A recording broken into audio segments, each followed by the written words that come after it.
Sí, yo en estos años, digamos, a partir de mi TFL, con el cual me licencié ahí en la universidad como licenciada en Historia, comencé a indagar sobre la élite rural sería al norte del Río Cuarto, entre el Río Cuarto y el sur del Río Tercero. Y bueno, he estado trabajando sobre diferentes cuestiones sociales, políticas y económicas de esta élite rural a fines del siglo XIX y comienzo del siglo XX, por una cuestión de que, digamos, mis primeras inquietudes tuvieron que ver con la conformación del mercado inmobiliario, y eso me llevó a indagar hacia más atrás, hacia el pasado, y indagar sobre cuestiones que tienen que ver con estas familias fundadoras de pueblos y su trabajo en esta región como empresarias rurales y que vienen de familias grandes coloniales.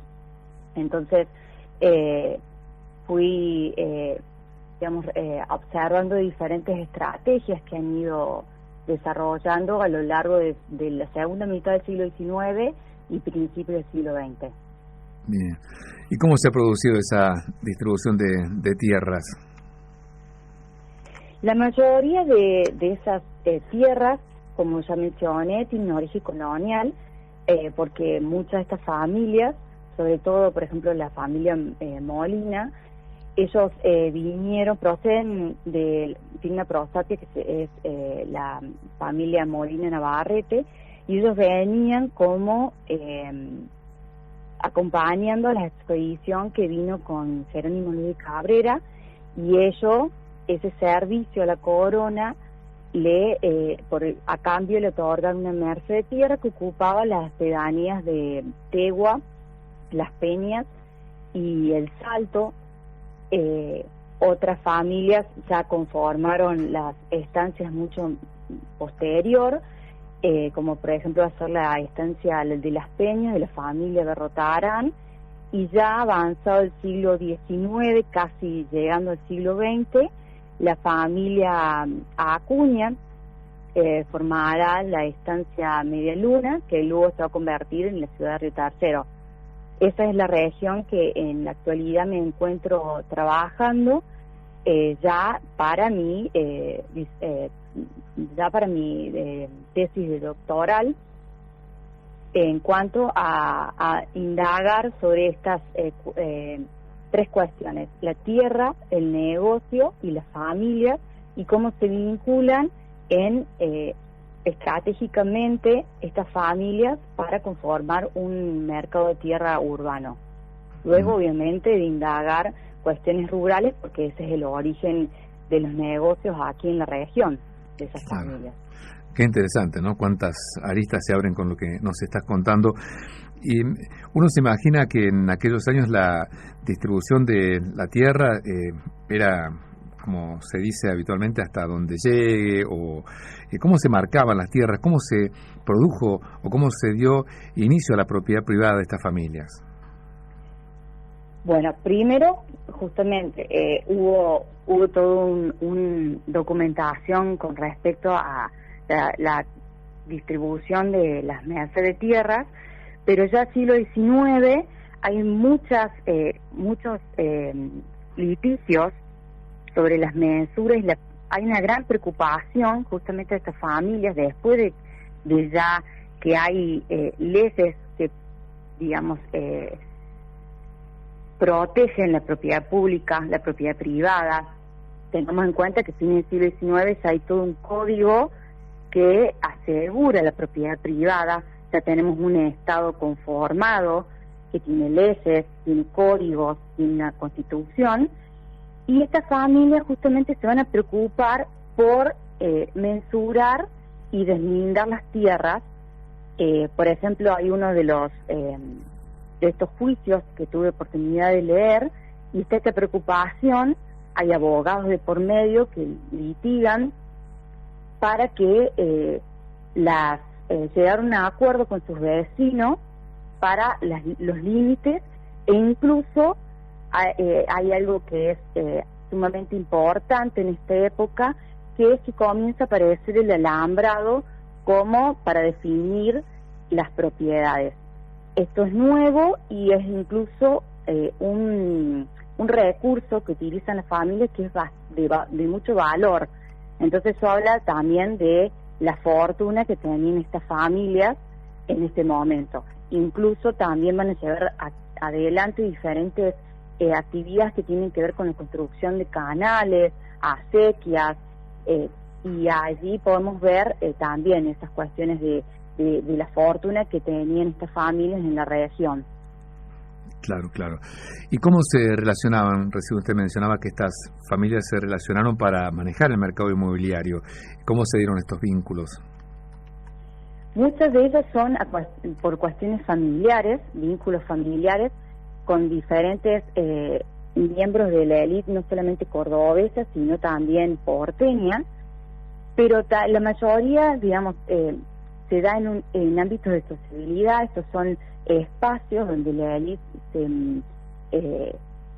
habitualmente se participaba, círculos donde, por ejemplo, son círculos ya cuestiones que tienen que ver con intelectualidad, como el Ateneo de Córdoba, que no distinguía cuestiones políticas, sino que, bueno, iba todo digamos, la crème de la crème a nivel intelectual en Córdoba, y también la cuestión política, lo que tenía que ver con la afiliación, porque aquí tenemos diferentes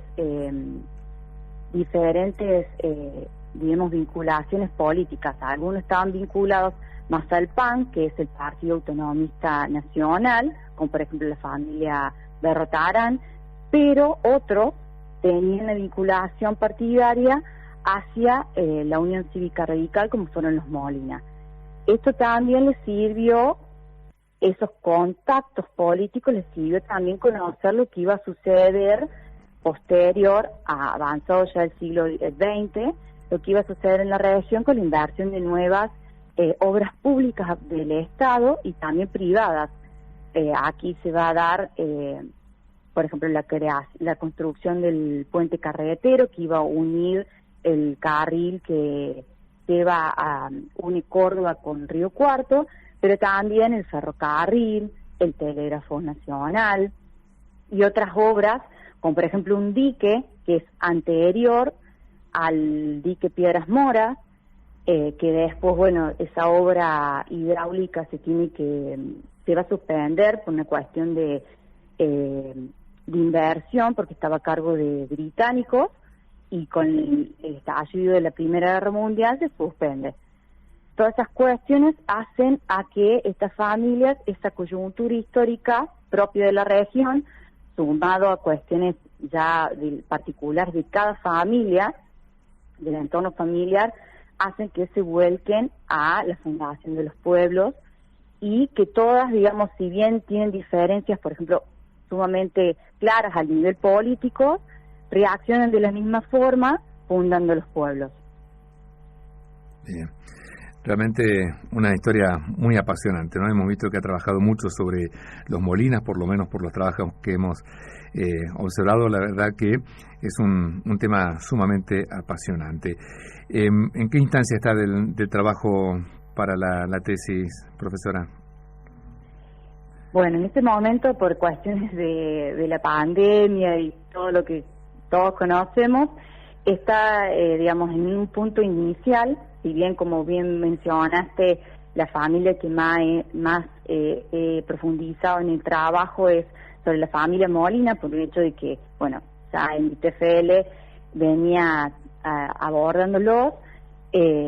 La idea es continuar, pero está en un proceso, digamos, bastante inicial en estos momentos.